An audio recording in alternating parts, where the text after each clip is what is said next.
Going to try and keep it short.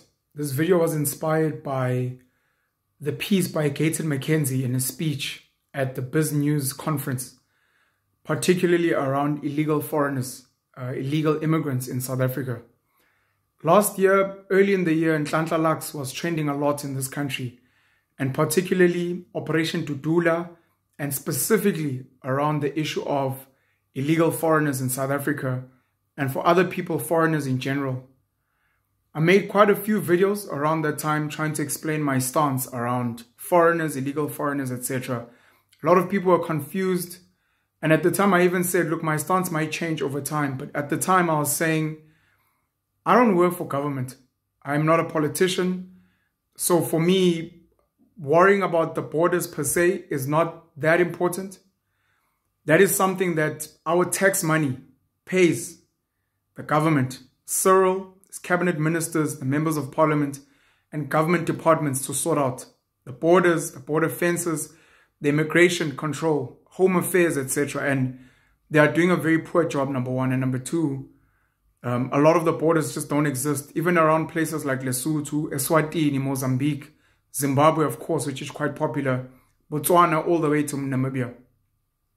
I said I care about good people, and good people can be legal or illegal, understanding that doing something illegal is a crime. There are many of us, of course, that do illegal things out of good intentions because we come from struggling places. There were South Africans that went into exile illegally at the time, but it was for a good cause, and they went and they set up camp in Angola and Tanzania, etc. So I understand that there are illegal immigrants who are good people who are here to come and make a difference and to try and do better for their families and their communities. In the same breath, I understand there are a lot of criminals, illegal immigrants that commit heinous crimes, rape, murder, cash in transit heists and the like. And you can't pick them up because, you know, they literally have no fingerprint, no trace. It's like they're not here. But again, there are many criminals that are South African citizens that commit heinous crimes, that kill people, that rape people, that steal. Some of them being your favorite politicians who are involved in a lot of criminal activities. In Gayton McKenzie's speech, he speaks about how rich white people love having illegal foreigners here because they know that they don't have to pay for UIF, which is the unemployment insurance fund. They don't have to pay for any pension, and they can underpay these people, whether they are domestic workers, whether they are gardeners, or whether it's people working in their restaurants, people working in some of their other businesses. If you look at a lot of the guys that are driving a lot of these scooters that deliver food and other essentials, a lot of the Uber and Bolt drivers, it's illegal foreigners.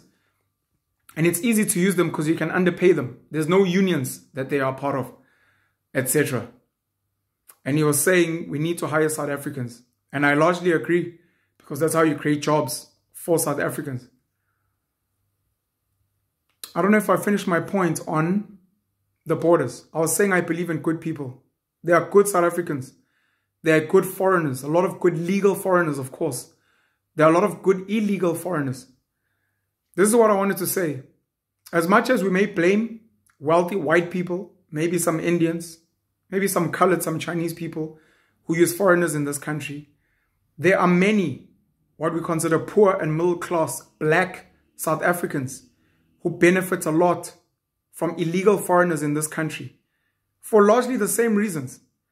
If you look at some of your family members, your parents that have homes in the townships, when they decide to build back rooms, they look for cheap labor. And a lot of that cheap labor is guys from Lesotho, Mozambique.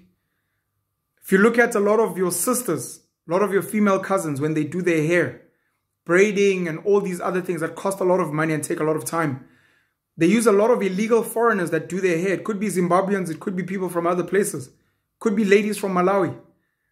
If you look at yourself, people that work in your gardens, some of your nannies, people that fetch nannies from Eswatini or Lesotho or Botswana, a lot of them are illegal foreigners. They don't have papers and they smuggled in here, and you use them because they're cheap.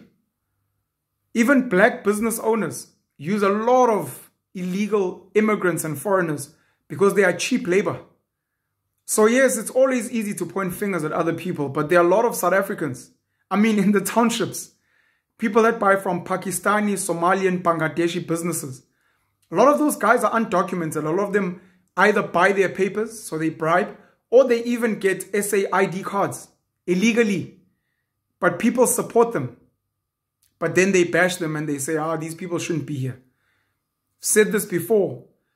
If you really claim to be passionate about this country, passionate about fixing our problems, at least from an illegal foreigner situation, you have to buy from South Africans. Even if the price is high, even if the service is bad, even if the quality is horrible. I'm not saying you should do it. You claim to be pro-South African. So do it.